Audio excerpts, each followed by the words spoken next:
Que el Señor les bendiga, les saludo una vez más en el nombre de Jesucristo. Estamos llevando a cabo el discipulado de fundamentos bíblicos para discípulos fuertes y vamos a continuar la segunda parte del tema del arrepentimiento y del bautismo. Estamos hablando acerca del bautismo del agua, que es importante como discípulos y creyentes en el Señor, cuál es la importancia del bautismo en el agua.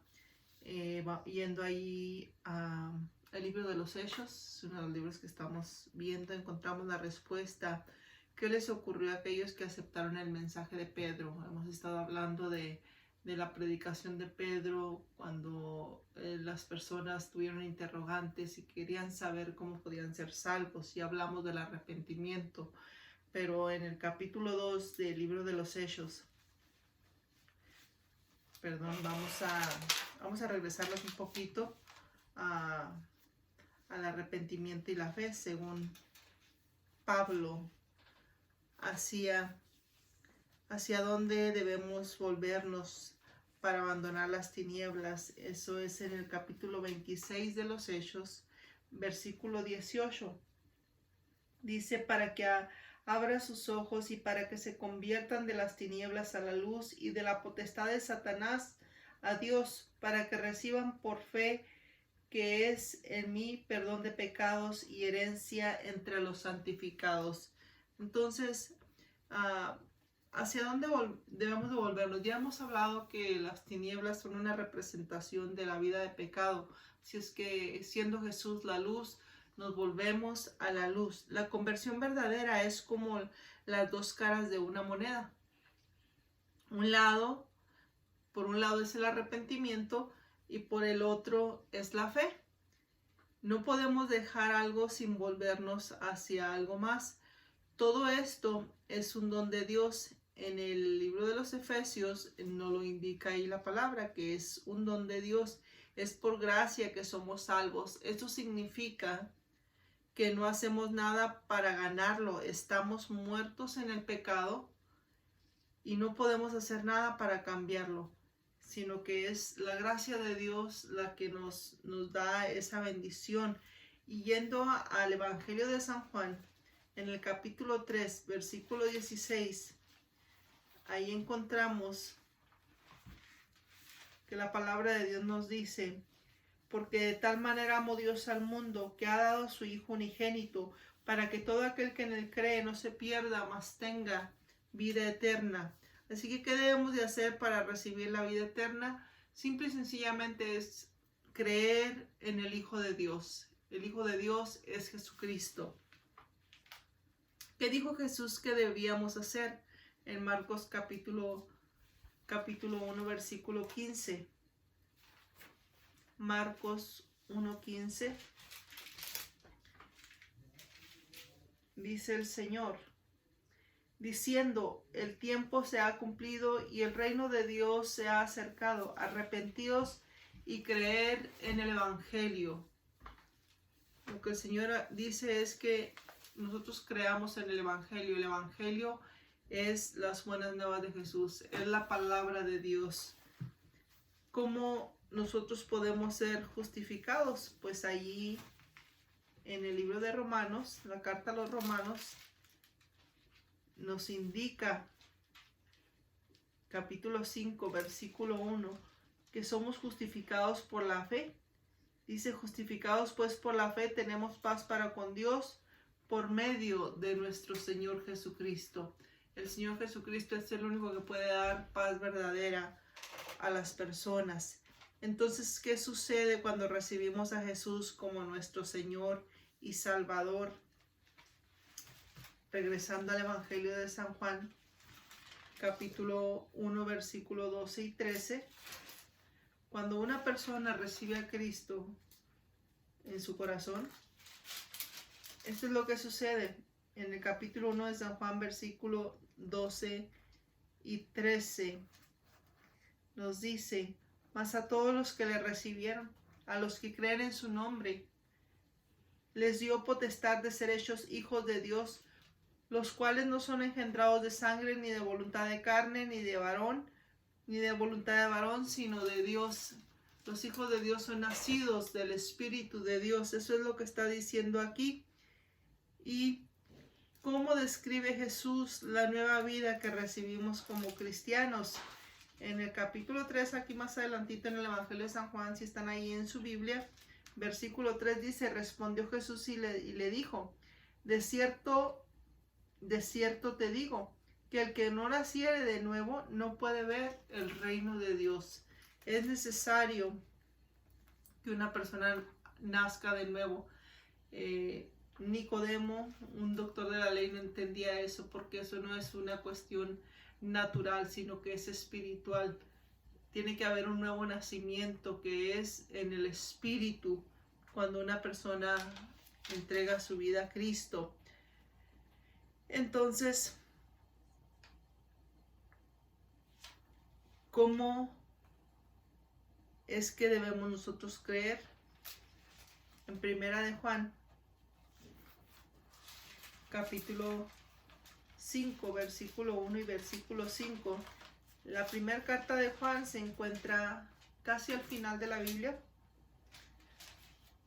un poquito antes de Apocalipsis, en el capítulo 5, versículo 1. Dice: todo aquel que cree que Jesús es el Cristo es nacido de Dios, y todo el que ama al que engendró, ama también al que ha sido engendrado por él.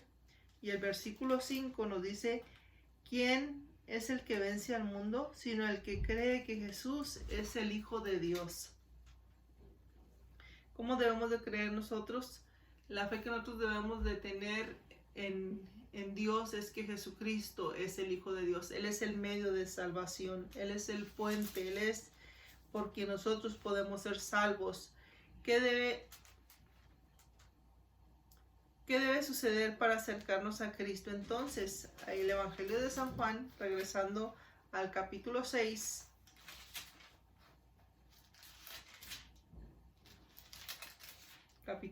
versículo 44, dice: ninguno puede venir a mí si el Padre que me envió no le trajere, y yo lo resucitaré en el día postrero. Es cuando nosotros llegamos al Señor, es porque Dios en su misericordia nos ha traído. De alguna forma hemos tenido la oportunidad de recibir el mensaje. Dios nos está llamando. Dios no quiere que ninguno perezca, nos dice su palabra, pero que todos vengamos a conocerle, que todos procedamos al arrepentimiento. Así es que la salvación de una persona solo se efectúa por medio de poner nuestra fe en Cristo, y esta es una aplicación que debe hacerse personalmente. Cuando hablamos ahora sí del bautismo en el agua, porque a veces decimos, bueno, cuando uno nace en el Señor de nuevo, va escalando, es una forma de crecimiento, así como cuando nace un bebé, va nutriéndose, va creciendo, va fortaleciendo conforme tiene su crecimiento y su alimentación apropiada. Igualmente el cristiano, por eso es necesario que nosotros conozcamos la palabra del Señor para que tengamos pues ese crecimiento espiritual sano. En Hechos capítulo 2 versículo 41 ya hemos estado estudiando este capítulo también donde Pedro predicó. Dice: ¿qué le ocurrió a aquellos que aceptaron el mensaje de Pedro? Versículo 41. Dice así la palabra: así que los que recibieron su palabra fueron bautizados, y se añadieron aquel día como 3,000 personas. Entonces, una vez que una persona es salva, pues debe de bautizarse. El bautismo tiene un simbolismo, ¿verdad? Y se hace también en obediencia al Señor, porque ¿qué hicieron los hombres y mujeres que creyeron en el mensaje de Felipe? Esto nos da otro relato aquí en el capítulo 8 del mismo libro de los Hechos, más adelantito, en el versículo 12. Dice: pero cuando creyeron a Felipe, que anunciaba el evangelio del reino de Dios y el nombre de Jesucristo, se bautizaban hombres y mujeres. cuando después de haber creído, entonces procedían a bautizarse. Está hablando aquí del bautismo en las aguas. Este es uno de los sacramentos que el Señor y que el mismo Pedro habló, que cuando uno se arrepiente, pues entonces necesita bautizarse también. Después de oír las buenas nuevas sobre Jesús, ¿qué quiso hacer el etíope eunuco? Aquí encontramos otra persona, ¿verdad? En el capítulo 8, en versículo 35 al 36, nos relata de un hombre que no era judío, no era israelita, pero era un etíope. Dice, entonces Felipe, abriendo su boca y comenzando desde esta escritura, le anunció el evangelio de Jesús, y yendo por el camino llegaron a cierta agua, y dijo el eunuco, aquí hay agua, ¿qué impide que yo sea bautizado? Felipe dijo, si crees de todo corazón, bien puedes. Y respondiendo dijo, creo que Jesucristo es el Hijo de Dios. Y mandó parar el carro y descendieron ambos al agua, Felipe y el eunuco, y le bautizó. Ahí está cuando este hombre sintió el gozo de su salvación, el perdón de Dios, y entendió la escritura que Jesucristo era el Hijo de Dios y que era su Salvador, puesto que él procedió al arrepentimiento. Cuando vio agua, él lo que deseó hacer inmediatamente es bautizarse, y así sucedió. Jesús dijo a sus discípulos que fueran e hicieran discípulos a todas las naciones. ¿Qué les dijo que hiciesen con sus discípulos? Todavía todos sus discípulos, Dios nos ha dado una encomienda de predicar el evangelio, y este es uno de los propósitos de este discipulado, este estudio, porque ese es el mandato del Señor, que prediquemos el evangelio. Y el Señor nos ha mandado ahí en un capítulo a todos los creyentes. Esta es la gran comisión del pueblo de Dios, de los hijos de Dios. En el capítulo 28, versículos 19 y 20 dice, por tanto, ir y hacer discípulos a todas las naciones, bautizándolos en el nombre del Padre, del Hijo y del Espíritu Santo, enseñándoles que guarden todas las cosas que os he mandado. He aquí yo estoy con vosotros todos los días hasta el fin del mundo. Entonces, lo que el Señor le indicó a sus discípulos es que fueran por todo el mundo y predicaran, hicieran discípulos, pero que también los bautizaran en el nombre del Padre, del Hijo y del Espíritu Santo. Versículo 20 nos habla de que les enseñara la palabra, de que les enseñaran estos fundamentos o estas verdades bíblicas. Y esa es nuestra labor, esa es nuestra responsabilidad como pastores, como líderes espirituales, enseñar a todos los creyentes estos fundamentos bíblicos. El Nuevo Testamento presenta 4 ilustraciones siguientes para ayudarnos a entender el bautismo en las aguas. Y en Romanos capítulo 6, versículo 4 y 5 nos habla de la sepultura y de la resurrección. En el libro de Corintios, podemos ir a la carta a los Corintios, la primera carta. Bueno, vamos a leer Romanos, vamos a leer la sepultura y la resurrección, lo que esto significa. Carta a los Romanos capítulo 6, versículo 4 y 5. Dice, porque somos sepultados juntamente con él para muerte por el bautismo, a fin de que como Cristo resucitó de los muertos por la gloria del Padre, así también nosotros andemos en vida nueva. Porque si fuimos plantados juntamente con él en la esperanza de su muerte, así también seremos en la de su resurrección. Esto nos implica y tiene un simbolismo. El bautismo en las aguas es la muerte, pero también la resurrección de Cristo, que como Cristo resucitó, también todos los creyentes vamos a resucitar en aquel tiempo, ¿verdad? También nos muestra la carta a los Corintios, capítulo 10, versículo 1 y 2.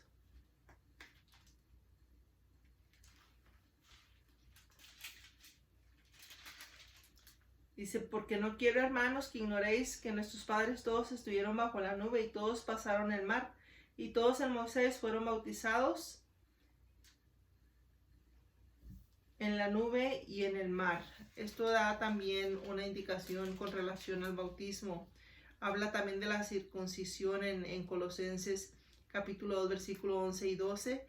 También el diluvio es un tipo donde el apóstol Pedro, y vamos a ir para allá, primera de Pedro 3, 20 y 21.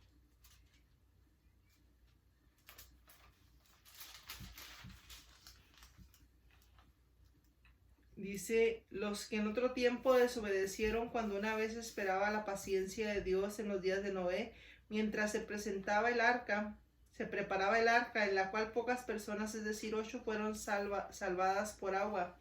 El bautismo que corresponde ahora nos salva, no quitando la inmundicia de la carne, sino como la aspiración de una buena conciencia hacia Dios por la resurrección de Jesucristo. Por eso es importante el bautismo. Pablo compara el bautismo cristiano con un entierro, pero ser sepultada la persona primeramente debe de morir, ¿no es así? Así que debemos morir antes de ser bautizados, pero no nos está hablando de una muerte física, sino que hay en Romanos, en la carta a los Romanos, capítulo 6, versículo 1 al 3, leamos lo que dice la palabra del Señor. Versículo 1 al 3 dice, ¿qué pues diremos? ¿Perseveraremos en el pecado para que la gracia abunde? En ninguna manera, porque los que hemos muerto al pecado, ¿cómo viviremos aún en él? ¿O no sabéis que todos los que hemos sido bautizados en Cristo Jesús, hemos sido bautizados en su muerte? Ahí está, que todo aquel que acepta al Señor Jesucristo, pues muere al pecado para vivir para Cristo.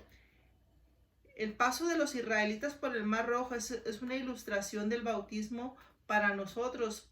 ¿Por qué estaban los israelitas huyendo de los egipcios? Si nosotros vamos a Éxodo, eso se puede verificar en Éxodo capítulo 2, versículo 23, versículo 7, versículo 3, versículo 7 y 9. Era porque ellos estaban en servidumbre. Era la aflicción y la opresión que los egipcios tenían sobre ellos. Así una persona que no está bajo el señorío de Cristo, está bajo la servidumbre del pecado.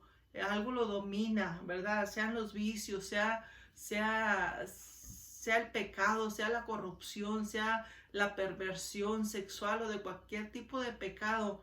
Está dominado no por Dios, sino por los designios de su carne o del pecado que hay en el mundo. Así es que, ¿qué les ocurrió a los egipcios?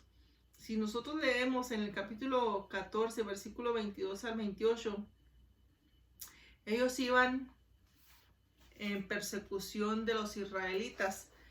Y voy a leer aquí está un poquito largo, pero lo que le sucedió, y algunos que ya conocen la historia, o léalo ahí en su casa para hacer esto un poco más breve, es capítulo 14, versículo 22 al 28. Ahí nos habla que ellos cuando iban persiguiendo a Israel, los israelitas cruzaron por el mar en seco, y cuando ellos trataron de cruzar, entonces Dios los trastornó y murieron ahogados porque luego las aguas vinieron contra ellos, ¿verdad? De la misma manera que los israelitas eran esclavos de los egipcios, así éramos nosotros esclavos del pecado. Los israelitas fueron liberados de su cautiverio cruzando por el Mar Rojo. El bautismo representa la libertad del pecado que Jesús pagó por nosotros en la cruz. Por eso, cuando nos bautizamos es un simbolismo, es una representación de lo que ya pasó espiritualmente en nuestra vida, de que ya morimos y dejamos la vida pasada, dejamos el pecado para vivir para Cristo. Pablo dice que el bautismo es como la circuncisión, aunque no hecha por manos humanas, sino una circuncisión espiritual hecha por las manos de Jesús, que elimina en esa circuncisión. ¿Qué se elimina en esa circuncisión espiritual? Cuando hablamos de la circuncisión, antiguamente se hacía una operación en el miembro viril del varón, pero ahora Pablo da esta ilustración en Colosenses. En Colosenses capítulo 2, versículo y hace referencia a la circuncisión. La carta a los Colosenses, en el capítulo 2, versículo 11 y 12, dice: en él también fuiste circuncidados con circuncisión no hecha de mano, hecha al echar de vosotros el cuerpo pecaminoso carnal en la circuncisión de Cristo, sepultados con él en el bautismo, en él fuisteis también resucitados con él mediante la fe en el poder de Dios que le levantó de los muertos. Entonces, el cuerpo pecaminoso, ¿verdad? Es lo que se elimina en la circuncisión espiritual. Es el pecado que hay en los hombres, en nuestra vida. Y para concluir, vamos a ir a la primera carta de Pedro, capítulo 3, versículo 21.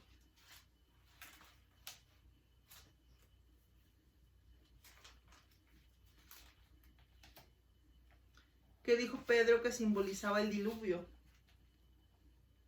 Y la respuesta la tenemos en el versículo 21. Dice: el bautismo que corresponde a esto ahora nos salva, no quitando las inmundicias de la carne, sino como la aspiración de una buena conciencia hacia Dios por la resurrección de Jesucristo. Lo que dijo Jesús que significaba el diluvio es un tipo, un simbolismo también del bautismo. ¿Qué promete el bautismo? No solo nos salva, nos da una nueva conciencia hacia Dios. Eso es lo que hace. Pedro enseña que no es la limpieza del cuerpo la que nos salva. Es como el bañarnos no nos purifica espiritualmente, nos quita impurezas físicas, pero en otras palabras, no es ni el acto del bautismo ni el agua del bautismo. Esta salvación es posible por la resurrección de Jesucristo. Una vez más, las Escrituras nos enseñan que somos salvos por lo que Él hizo. Morir y resucitar, eso es lo que Jesucristo, el Hijo de Dios, hizo por nosotros, y no por lo que hacemos. O sea, no somos salvos por bautizarnos. Esto lleva un simbolismo. Pedro añade que el bautismo es la promesa a una buena conciencia. Todas estas ilustraciones que ya hemos mencionado, cómo se deja la vida vieja y cómo emerge la nueva vida. En el bautismo demostramos públicamente que lo que Jesús hizo en la cruz y en la resurrección, también mostramos que nosotros nos hemos identificado con ello. Obedecemos al mandato de Jesús de ser bautizados y además nos identificamos con el poder de la cruz y la resurrección para liberarnos completamente del poder y la autoridad de una vida de pecado. Eso es lo que representa. Por eso todo creyente debe de estar anhelante a descender a las aguas, porque a través de nosotros bautizarnos también somos identificados que ya hemos muerto, así como Cristo murió por nosotros, murió por el pecado nuestro, pero resucitó con poder y gloria. Nosotros también resucitaremos un día con el Señor. Hagamos una oración. Gracias, Señor, por la bendición que nos das de estudiar tu palabra, Señor. Espero, Dios, que tú sigas obrando, tocando corazones, Padre, y disponiéndolos, Señor, para hacer tu voluntad, Señor. En el nombre de Jesús. Amén.